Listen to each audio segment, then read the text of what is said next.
नमो भगवते वासुदेवाय। ॐ नमो भगवते वासुदेवाय। ॐ नमो भगवते वासुदेवाय। नारायणं नमस्कृत्यं नरं चैव नरोत्तमं देवीं सरस्वतीं व्यासं ततो जयमुदीरये।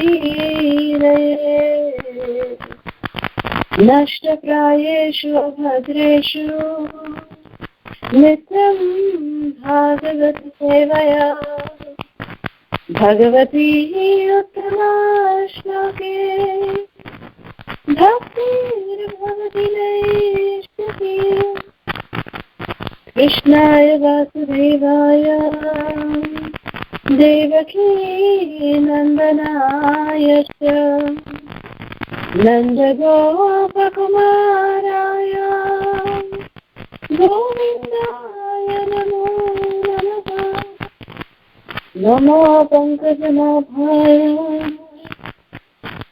नमः पङ्कजमालिने नमो पङ्कजनेत्राय नमस्ते पङ्कजाङ्घ्रये। हरे कृष्ण कृष्ण कृष्ण हरे हरे, हरे Ram Ram Ram Hare Hare.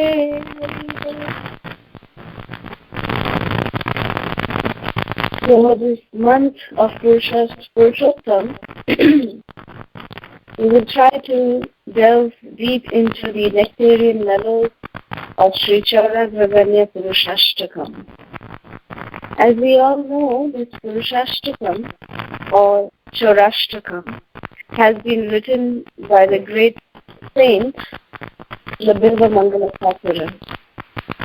The Bilva Mangala Thakura is a very, very glorious soul, very beautiful devotee of Krishna, and there's a very beautiful lecture that Srila Prabhupada has given on Srila Bilva Mangala Thakura. Please forgive me, I seem to have caught on a little bit of a cold. We are actually here in Connecticut in the shelter of very beautiful devotees here. And from Houston, there's a huge temperature difference here, so it's pretty chilly. So maybe because of that, my voice may be a little harsh today. Please forgive me for that. But Srila Bilva Mangala Thakur, Srila Prabhupada explained that he was, he was actually a South Indian Brahmin family. He was from a Brahmin family, but he actually was very attached to one prostitute, and her name was Chintamani, the glorious Chintamani. And this Bilva Mangala Thakura was very much attached to Chintamani, that every day he had to go and visit the house of Chintamani, this prostitute. So one day he was performing the last rites, like the Shraddha ceremony for his father. And that day there was so much of rains and torrential rains. It was like a little tornado coming into the place where Bilva Mangala Thakur was staying. But, he actually made the priest, finish the ceremony much more quicker. He said, I have to go. I have an appointment, so I have to go. So please hurry up with the ceremony. And then the priest, did the ceremony for his father very quickly he did it. And then Bilva Mangala Thakura, although it was raining so torrentiously, it was raining, but still Bilva Mangala Thakur left in that rainy, windy night. And it was really late in the night by the time he started. So Chintamani, who used to live across the river, she thought that, the weather is so bad today, today Bilva Mangala will not come. So she locked down her house and she went off to sleep. And when she went to sleep, she used to live on the third or the fourth floor. She was living under height. And so Bilvamangal Thakur, when he came near the river to cross the river, he needed a boat. Every day he had this boatman. But the boat was not there that day because of the torrential rains and such huge, bad weather. So there was no boatman. So Bilvamangal Thakur was so determined. He said, no, I have to go and see Chintamani. So he saw that, in those days, if a person used to get bitten by a snake, they would not burn that body. They would actually float that body down the river so that, with the hope that, some snake would come and again bite the dead body and the body would become alive again. So with that hope, a snake-bitten body, if anyone had the cause of death of, snake, then they would never be, they would never be burnt. The body would never be burnt. They would always be floated down the river. We know even in the case of Saranga Thakur, how he actually, his first disciple was his dead body. And he came to life by listening to the Hare Krishna mantra from Saranga Thakur. Saranga Thakur had initiated a dead body. So like this, because he was also bitten by a snake. So his parents didn't, burn the body of their son. They just floated him down the river. And Saranga Thakur found that body, and, by simply chanting the Hare Krishna mantra in his ears, that boy came back to life. So like this, we know that this is done. It's like a common practice, So this Bilvamangala, he saw that there was a dead body that was floating down the river. So then what he did, his determination was so strong, he didn't feel scared, he didn't feel any other emotion. He just climbed upon that dead body. It was like a raft, like a bamboo raft was constructed, and the dead body is generally put on top of that bamboo raft. So Bilvamangala just sat on that bamboo raft next to that dead body, and he started, like pushing the raft so that it can cross the river, along with Bilvamangala on it. So Bilvamangala, using this dead body, he crossed that river, and it was so difficult. It was pouring down, don't forget there was so much of rain. It was so windy. It was dark. It was pitch dark. It was late in the night. So in this condition, Bilvamangala, he sat like this, and because there was, occasional thunder striking, so therefore he could see that, there is a dead body. Otherwise, there was no light also. It was not daylight. It was night time. So, but still in this dead of night, Bilvamangala Thakur, he actually climbed his dead body through this, the thunder striking again and again. So it was like tube lights coming on. So he could see, it was like huge source of light. So like this, he crossed the river somehow or the other. He crossed the river, and after he crossed the river, he started running towards the house of Chintamani. And when he came to the house of Chintamani, he actually started banging on the door, and he started shouting out Chintamani's name. Chintamani, Chintamani, open the door. And Chintamani could not hear anything, nor could anybody hear anything. So, because of the rains, because the rain was so powerful, it was drowning the voice of Bilvamangala. So what Bilvamangala saw that, there is this big thick rope that is on the side of the window. So he started holding that big rope that he thought that was a big rope, and he climbed. Using that rope, he climbed onto the window balcony of Chintamani's home. And he came at the balcony, and he opened the balcony door, and he went inside. And he said, Chintamani, get up, I have come. And Chintamani was shocked. She got up and she said, Bilvamangala, how did you come like this? And how did you climb up? He said, there was a rope that was hanging below, so I just climbed on this rope and I came. And Chintamani went out into the balcony and she said, Bilvamangala, come and see. It was not a rope. Look what it is. It is a dangerous snake. You actually caught hold of a snake. And you came. And how did you cross the river? There is no boat available. How did you cross the river? And Bilvamangala explained that I, climbed down to a dead body's raft and I just crossed the river like that because I wanted to come to see you. And Chintamani, she just made one comment that, my dear Bilvamangala, that how much of attachment you have for me, you have such intense love for me, but if this same love, if you had it towards Krishna, you would have, your life would have become so sublime. You would have, gone back home, back to Godhead. So as soon as these words of Chintamani, entered the ears of Bilvamangala, he immediately realized that, yes, what is Chintamani saying?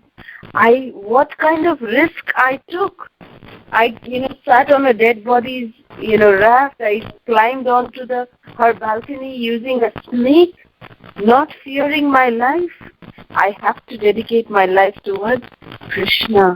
So he fell at the lotus feet of Chintamani and he considered Chintamani as his Vatma Pradarshaka Guru. We all know that there are three kinds of gurus. The first one is called as Vatma Pradarshaka Guru, the one who shows us the path, or one who brings us to the path of Krishna. That is known as, or he or she is known as Vatma Pradarshaka Guru. Then there is the Shiksha Guru, who gives us instruction on the path of advancement of Krishna consciousness. And then there is the Diksha Guru. The Diksha Guru is the one who is actually responsible, who takes the responsibility upon himself to take us back home, back to Godhead. So like this, Chintamani is actually glorified in the Shastras as the Vatma Pradarshaka Guru of Srila Bilvamangala Thakur. So Bilvamangala, he offered his obeisances at the lotus feet of Chintamani, thanking her. And immediately, at that same moment, he left her house and he started walking towards Vrindavan. In that same rain, in that same bad weather condition, in that dead of night, Bilvamangala started his spiritual journey. So when he started walking towards Vrindavan, those days, he had to walk all the way to Vrindavan. So while he was walking, he actually came upon, nature is something, our nature or our habits that we have, gone through our whole life is something that is very difficult for us to give up. So Bilvamangala Thakur's life was an example of that.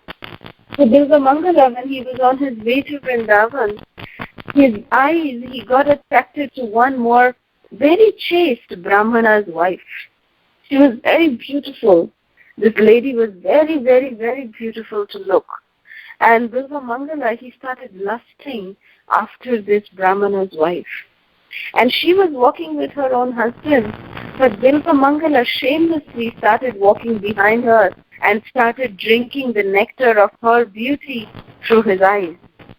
And after some time, his wife realized that some man is following her, because any chaste lady, they will be able to understand if another man is putting, a bad vision on her. That is a symptom of a chaste lady. They understand vibrations. So this lady immediately understood, this Brahmana's wife understood that Bilvamangala is following her. And she immediately told her husband that, my dear husband, please, can you see what is happening? This, he is in the form of a sage. He is wearing the dress of a sannyasi, but he is following me like this, and I'm getting this kind of vibration from him. Can you please ask him? So the Brahmana came to Bilvamangala, who was walking right behind them, and asked Bilvamangala that, my dear sannyasi, what are you doing? Can I help you? And Bilvamangala said that, yes, I want to embrace your wife. Bilvamangala was so shameful. He had no shame in saying to the own husband that I want to embrace your wife because she is so beautiful. So the Brahmana laughed and said, okay, please come with us. So the Brahmana brought Bilva Mangala to their home, and he decorated the room very nicely, and he told his wife that, my dear wife, he is a monk, he is a sannyasi, and he has this desire.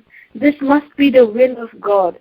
So do one thing, dress yourself up very nicely, wear a nice sari, wear nice jewelry, and then you go to Bilva Mangala, go in front of this sannyasi.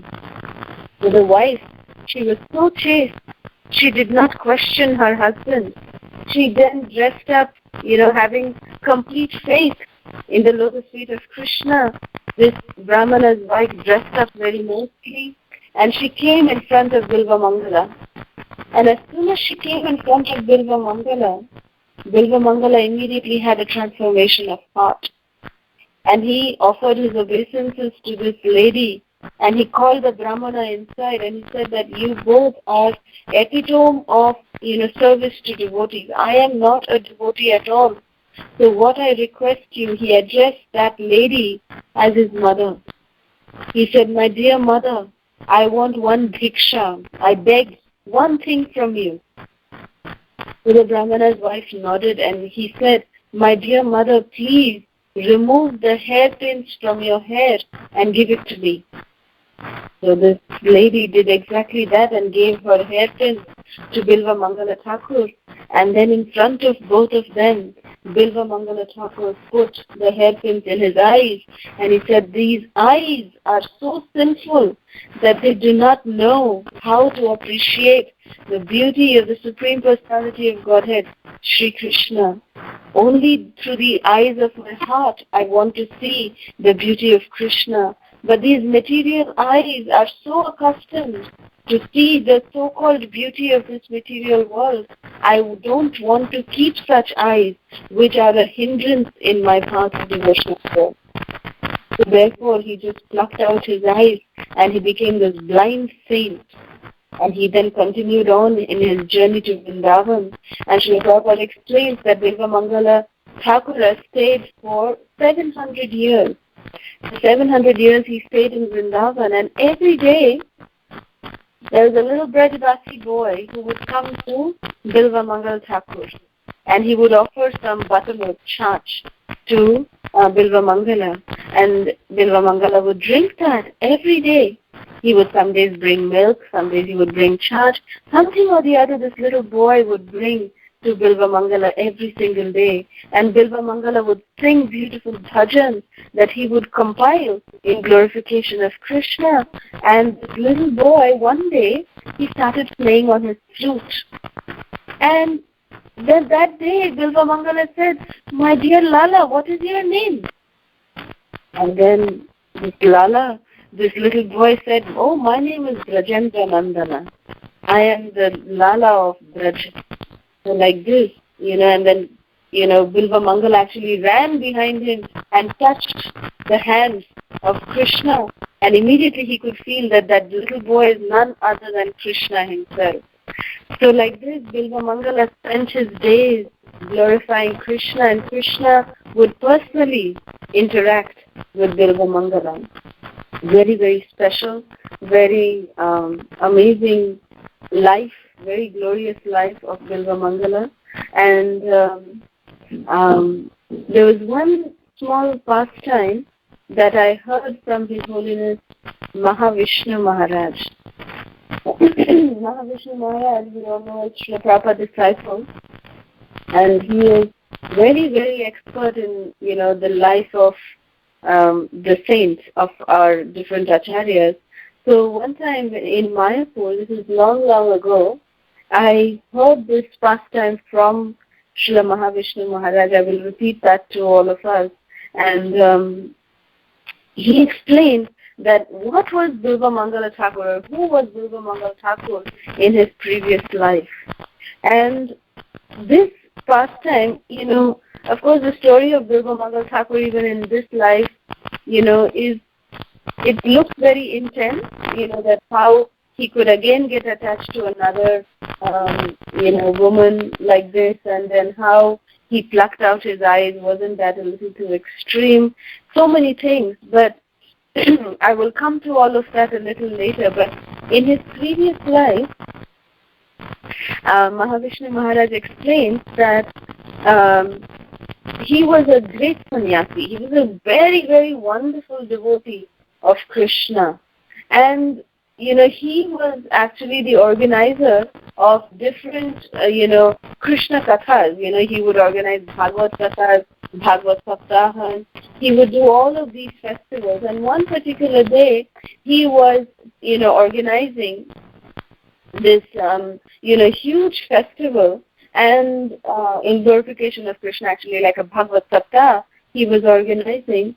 And, to organize this kind of festival, there is always the need for Lakshmi, for money, to, put up tents, to organize prasadam. So he fell short of some Lakshmi. So he went, looking for some Lakshmi. He went around and he came to one burning ground, like a smashan ghat, a crematorium. And there he found that there was some, royalty over there. He just saw.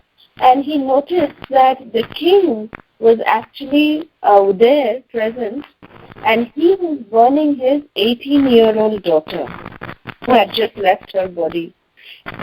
And then when the king left, when the daughter was burnt out, this, sannyasi, he came running to the burning fire, and he saw that the gems, the jewelry, the body of the princess was there, and, he tried to take those jewelry so he can, utilize it in service of Krishna. But then he heard the girl's voice, this 18-year-old princess's voice. I mean, this is very esoteric, don't ask me how can a dead body speak, but this is what Mahavishnu Maharaj explained.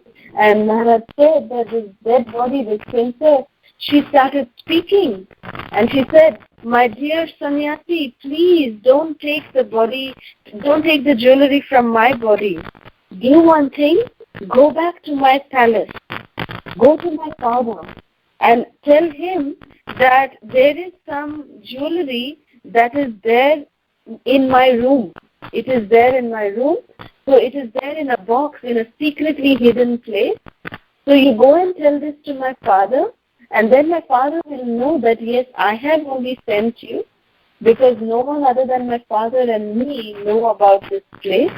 So he will know that I have sent you, and he will give you that, all the Lakshmi he will give you." So the sannyasi got very happy, and then he came to the palace, and he told this to the king. And the king immediately believed the sannyasi, and then he went to his daughter's room, and he saw that, yes, indeed, there was a huge chest with a lot of Lakshmi in it. So he immediately gave all that Lakshmi to the sannyasi. The sannyasi was very happy, and he came back to his own village, and he started again organizing this festival. But then again, some Lakshmi was shortage. There was some shortage of Lakshmi, and he said, "Oh, the king has given me everything. Now what should I do? I still need a little more Lakshmi." So he then went back to the graveyard, to that crematorium. He went back there, and there was a diamond necklace that princess was wearing. And this sannyasi had his eye on this diamond necklace. And in spite of saying no, that he should not take the jewelry from her body, the princess had said no to that. But in spite of that, the sannyasi took the diamond necklace, and he came back, he sold it, and he got the Lakshmi, and he went on with the festival. So because of that, the princess actually cursed the sannyasi. And she said that you are, you're doing this, mistake of taking my jewelry, that although I am cursing you, that although you are very advanced in your love for Krishna, you will take birth one more time and live an immoral life. It was a curse from this princess. because it is explained that this sannyasi was actually in the stage of bhava, just like Bharat Maharaj. He fell down from the stage of bhava. It is just the previous stage to prema. So even this sannyasi was actually on the stage of bhava, and he committed an immoral act of stealing. So Maharaj explains that although we may be feeling that yes, it is justified for us to steal for the pleasure of Krishna or for the service of Krishna, it is not considered to be a moral act. We should take permission and then take things. Only if we have permission, we should take things. So therefore, by the curse of this princess, the sannyasi had to take birth as Bilva Mangala, and he had to live an immoral life. She had said that you will lead an immoral life. Therefore, he actually was attached to this prostitute named Chintamani. But because he was in the stage of bhava, and because of his seva that he has rendered in his previous life, Krishna did not forget that. Somehow or the other, Krishna arranged such drastic, situations in the life of Bilva Mangala that he again came back to the shelter of Krishna. And what way he came back, that every day for the 700 years that he lived, every day Krishna would personally come and interact with the sage Bilva Mangala. So this is so glorious. The life of Bilva Mangala Thakur is so glorious that we need to understand and take lessons from this life of Bilva Mangala Thakur.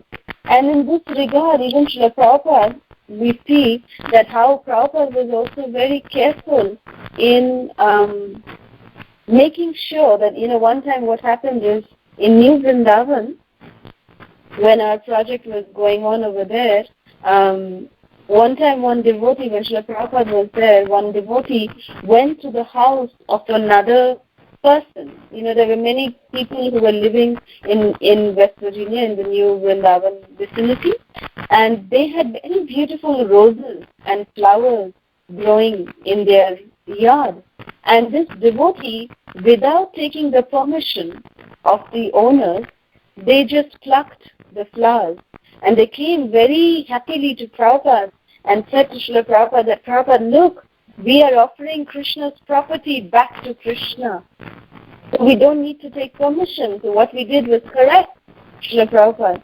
And then Srila Prabhupada said, no, what you have done is not correct. Yes, this tree, these flowers are ultimately the property of Krishna. But right now, Krishna has put this property under the supervision and care of that owner. So you should have taken permission from that owner. You can go and knock on his door. You say that, we need some flowers from your yard. Once you take permission, you can bring the flowers, but do not steal. So like this, Srila Prabhupada was very, very careful in establishing the proper moral ethics. The devotees should never be, criticized for not following moral ethics. Moral values should always be there. We should not take it for granted that, because we are devotees of Krishna, that whatever we do is completely justified for the service of Krishna. No. We have to be moral. We have to keep up our moral values when we are serving Krishna.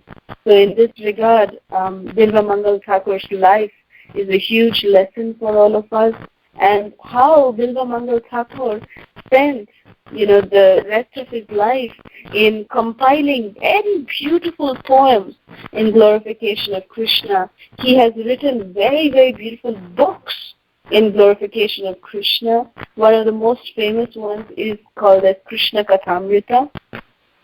Amazing, amazing book with very beautiful pastimes.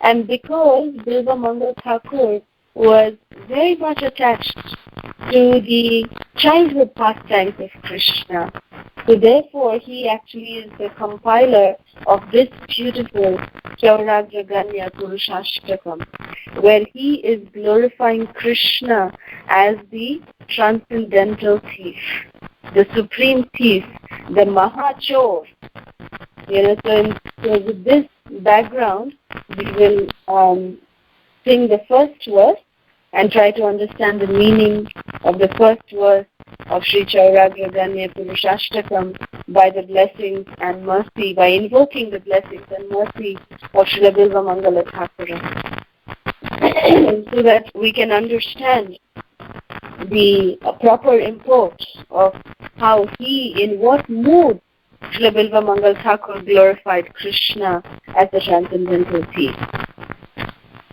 So the first verse of Sri Chauragragnya is Braje prasiddham navanita chauram gopangananam chadukula chauram aneka janma jitapapa chauram Chauragraganyam Purushashtakam. Translation: I offer pranam to that foremost of thieves, who is famous in Braj as the butter thief, and he who steals the gopis' clothes, and who, for those who take shelter of him, steals the sins which have accrued over many, many lifetimes. So here, the first verse, very beautifully, Srila Bilva Mangal Thakur is kind of, saying about his own life. He's saying that Krishna, he is so expert. Krishna is very, very expert, and he is extremely famous.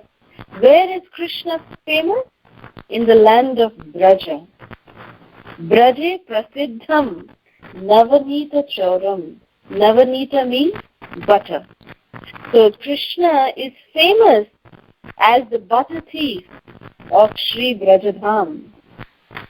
And Gopa Angana Chadukula Chauram, that he is not only the stealer of butter, of Navanita, but he also is famous as the stealer of the clothes of the Brajavadhus, of the gopis. Gopa Angana Chadukula Chauram. So he is also taking and stealing the garments of the gopis. Now we all know that how Krishna stole the garments of the gopis. He is very expert. Krishna is known as Bhavagrahi Janardhana, that he is the knower of our mood, and based on what our mood is, Krishna reciprocates according to that. So all the Brajavadhus, the gopis, they desired that they wanted Krishna as their husband.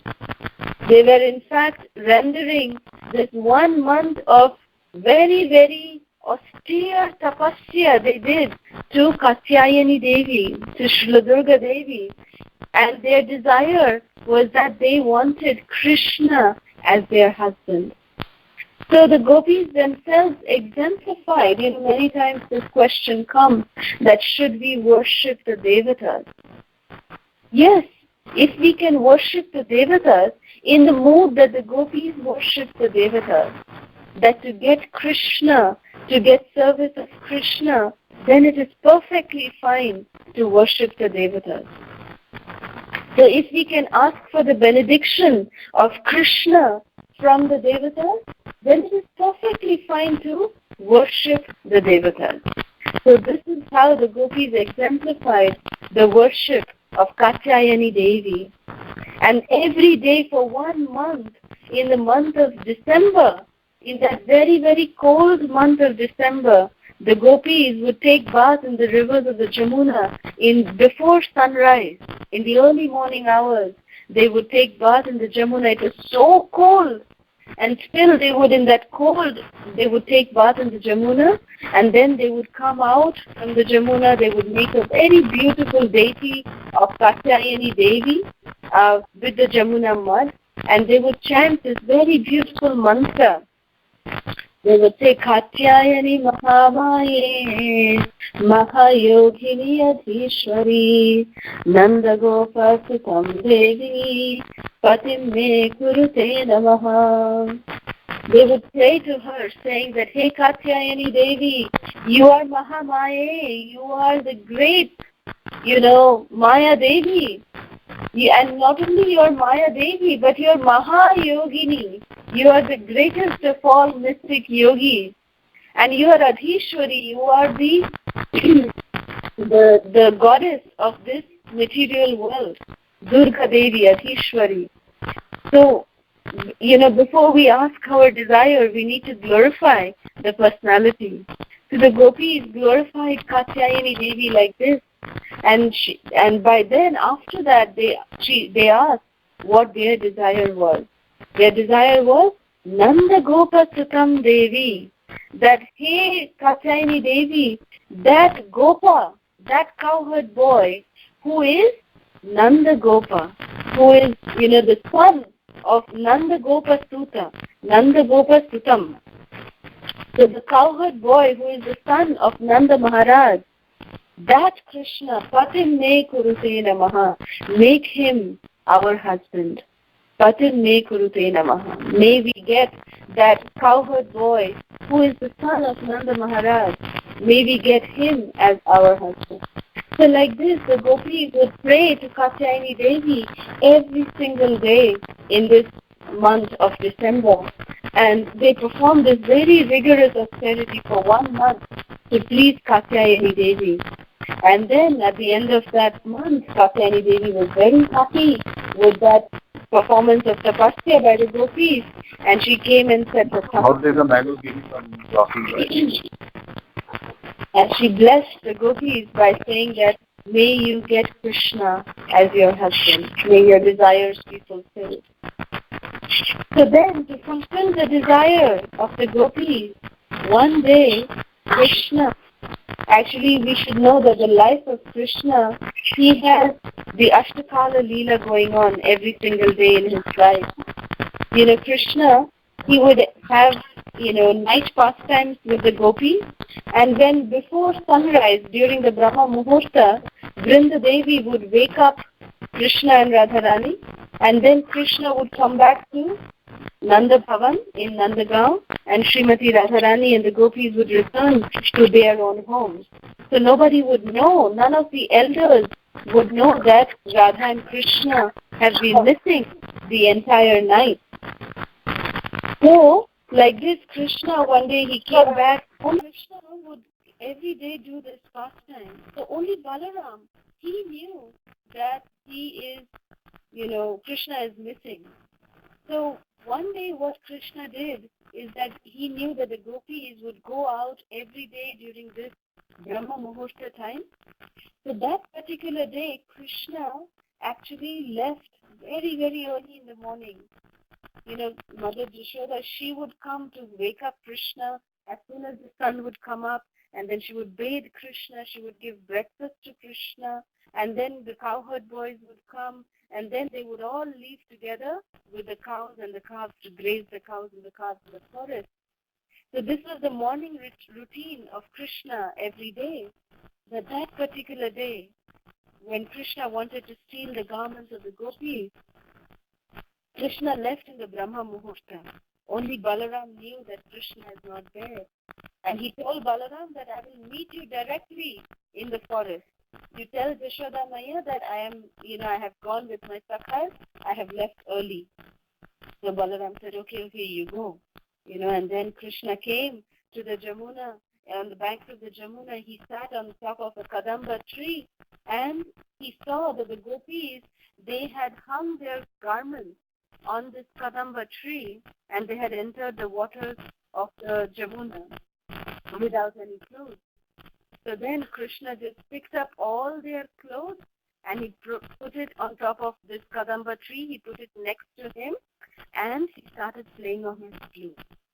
And when he started playing on his flute, the gopis understood that Kanha is here. He is nearby. And then Krishna immediately started speaking that, yes, I have come. So you all come out one by one and take your clothes from me. So the gopis were very shy. They were very embarrassed that Krishna, don't do this. We are not having any clothes. How can you ask us to come out like this? But then Krishna said, well, I am fulfilling all of your desires. You come in front of me. So then, because it is explained that only in front of the husband, it is only in front of the husband that the wife can be without any clothes. So through this process of the manifestation of this particular pastime, Krishna was accepting each and every gopi's desires and reciprocating with their desire of getting Krishna as their husband. So like this, Krishna brought one gopi after the other. They came in front of Krishna, and Krishna very mercifully gave them each and every one of them their clothes. And Krishna also instructed them that they should not enter the water of the waters of the Jamuna or water of any river without any clothes, because it is offensive to Varun Devata. Varun Devata is the presiding deity of the water, so it is offensive, and Krishna instructed the gopis in this way that they should not be doing this. So then from next day onwards, the gopis never went in unclothed, and from that time onwards, it is always ceremonial that we see that no ladies, they don't go in unclothed into the waters of any particular river. So that was the instruction given by Krishna, and by this pastime, Krishna accepted and reciprocated with the loving desire of the gopis to have Krishna as their husband. But at the same time, Krishna, when he completed this pastime of stealing the garments of the gopis, he came back to, it was by this time, it was late morning. He came back to his sakhas who were in the forest, and he came there, and Krishna was extremely hungry. Because remember that day Krishna, he left very early in the morning. He had not even had breakfast that day. So Krishna was feeling very, very, very hungry. And how can Krishna feel hungry in spite of the juicy fruits that the trees of Vrindavan, they are Kalpa Vriksha trees. Each of the trees in Vrindavan are laden with sweet, juicy fruits. But Krishna did not feel like accepting the fruits that Braj Dham was offering that day. Because Krishna had, according to moral acts, he had committed an aparad, an offense. Because to see unmarried girls, taking bath is an immoral activity. So Krishna, as a repentance, he did not want to accept the natural,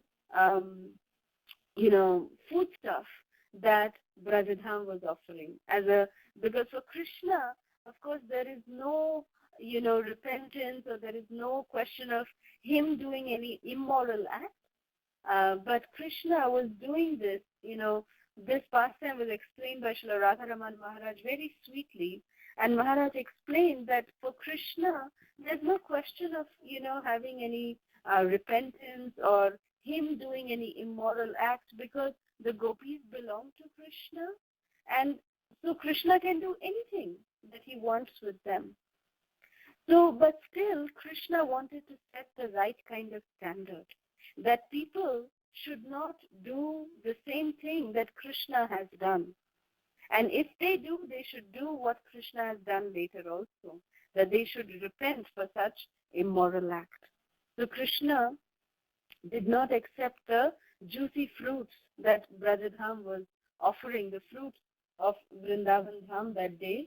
And he told his friends that, no, I don't want to eat any fruits today. I cannot eat that today, but but I'm still hungry. What can we eat?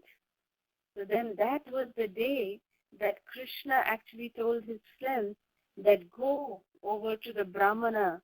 Those Brahmanas, they are doing a huge fire sacrifice.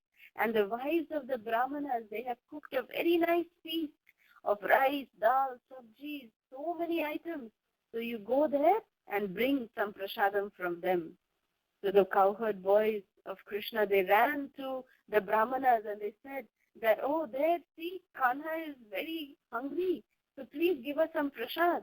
And then the Brahmanas, they said, oh, no. We can't give any prasad now because it is not yet offered. We have to still do the yajna. So then they did not get any prasad. The cowherd boys came back to Krishna and said, Kanha, they didn't give. These Brahmanas, they are so involved in their own processes, they did not even give you any prasad. We told that you are hungry. Still they didn't give. So then Krishna said, okay, they will not give. Now you go to the Brahmanas' wives. They are the mothers. The mothers can never see their children hungry. So go and tell the mothers, the wives of the Brahmanas, go and tell them that I am hungry.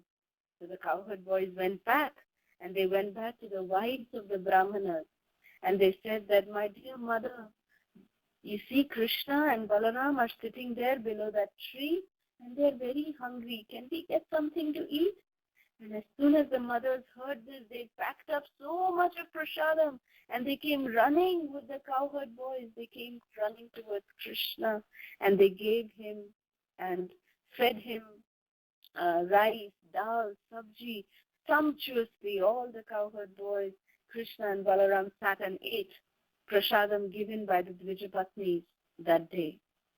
So this was the entire scene that happened the day when Krishna stole the garments of the gopis. And here, this place is on the way to Mathura that this pastime happened. And here in this place, Krishna till today, he is worshipped as Bhatron Bihari. Bhatron Bihari means the Bihari who ate bhat or rice. A very beautiful deity of Krishna, and Krishna accepting bhat that was given by the Dvijapatnis. The love of the Dvijapatnis, was so amazing that Krishna accepted their love in the form of this rice, dal, and sabji. Shri Shri Radha Bhatran Bihari ki jai. So Gopangananam Shadukula Chauram. And then Bilva Mangal Thakur says, Aneka Janmarjita Papa Chauram Chauragragnya Purusham Namami. That I offer my respectful obeisances to that, Purushottam, Purusha Uttama, that he is the greatest amongst all Purushas. Who is he? None other than Purushottam Bhagavan Shri Krishna. So here Bilva Mangal Thakur is saying that he is such a great person. This Purusha or Purushottama is so great that he is celebrated, of course, as the thief. And he not only steals Navanita is butter, he not only steals Gopangana, or Dukula, the garments of the gopis, but he also steals that those who surrender to this Purushottam, he steals the accumulated sins that have accrued over not just one lifetime, but millions of lifetimes. Millions and millions of lifetimes of accumulated sin. Krishna steals that of those who surrender at the lotus feet of Krishna. So Bilva Mangal Thakur is glorifying Krishna that Aneka Janmarjita Papa Choram, that Aneka Janmarjita, Arjita means Arjan Karna, means to accumulate. When Dhan Arjan Karna means to accumulate wealth. But what have we accumulated as living entities? We have accumulated sins from millions and millions of lifetimes. So Bilva Mangal Thakur is saying, in giving his own example, that Krishna, I have accumulated sins from so many lifetimes. So you are Sharanagata Vatsala. You are the protector of those who take shelter at your lotus feet. So you are known as Hari. Hari means Jo har lete hain, means who takes away. So you are the one who absorbs the sin of those who surrender unto your lotus feet. So, hey Krishna, hey Purushashtama, I am begging you, please, you absorb my sins. Take away everything from me. You take away everything from me and just bless me with your pure love. That's all I want. So this is the first verse of Sri Chauragragnya Purushashtakam. So we will continue on with the next verses in next coming, and so that we can understand this deep understanding of this Purushashtakam, the mood of Srila Bilva Mangala Thakur. That's why I was telling this pastime of Bilva Mangala Thakur, so we can understand the mood in which he wrote this Chaurashtakam. So with this, we'll end here. Srila Prabhupada ki jai, Srila Bilva Mangala Thakur ki jai. Hare Krishna. If there's any questions, comments, or reflections, we can take that now. Hare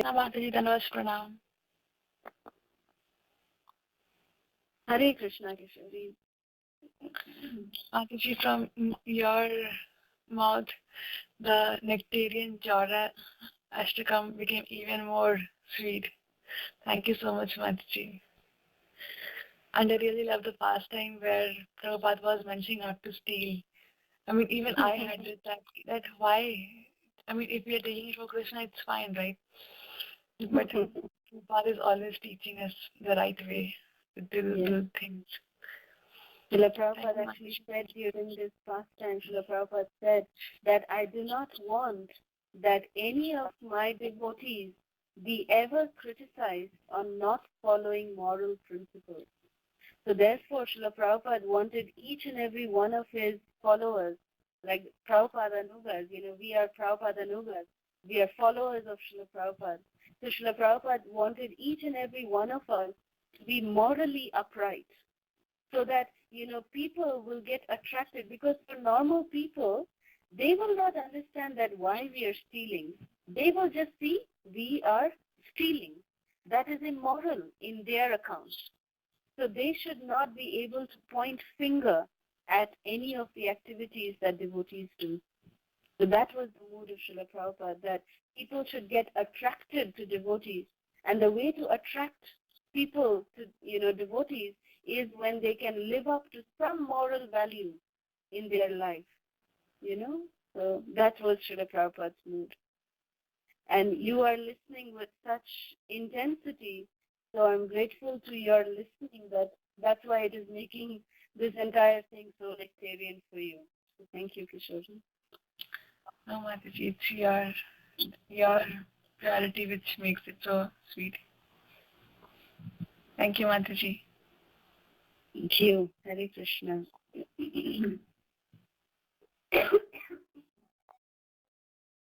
Any questions? Hare Krishna. Koti Dhanvat Pram to your Seva, Mataji. It's like special message coming from Gopinath. Thank you very much. We feel that senior brahmacharis given at last so much potency. What to what we can rememberize your lecture, Mataji. That is the mercy, because you are so pure, Vaishnava, Mataji. Mataji, can you sing Sri Chauragragnya little bit for 3-4 minutes? Dhanvat Pranam.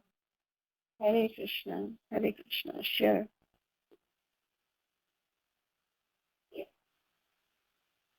In the end, we will do that. First, let's see if there's any more questions. Yes, Mataji. Thank you. Thank you so much, Vrinda Gopika Mataji. Thank you.